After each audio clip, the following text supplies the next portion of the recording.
મારા વગડાના વિફરેલા વાઘ આયા. એ મોડા છે મોડા લ્યા. વિફરેલા વાઘ નહીં, ભાગવતની ચોટકડી કહ્યું વગર ચડી જાવ તો કહું હું. તું ચકડી લે એમ નહીં, ચકડી તું વાઘ છે. આપણા માટે તો આપણા ચાહકો વાઘ છે. એ તો સાચી વાત છે, પણ એ જો આહારી બીજ છે આજ બરાબર, અને જગન્નાથ ભગવાનની આપણે જય બોલાવવાની છે, પણ એ હું એ સમજુ છું કે ગરમી છે બરાબર, બરોબરની ગરમી છે, અને તમે તો બધા ભેગા ઉભા છો, તમને કેવી ગરમી લાગતી છે એનો તો કોઈ એમ કે અનુભવ જ ના લગાય કે એમ. લાગી ઘણા એમને તારા જેવા ઉભા હોત ને તો ચક્કર ખાઈ કહીએ પડ્યા હોત ને દવાખાને લઈ જવા પડે.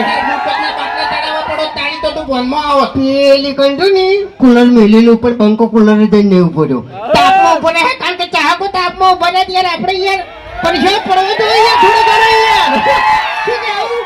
એટલે બે હાથ હજાર કરી જગન્નાથ ભગવાનની આપણે જય બોલાવવાની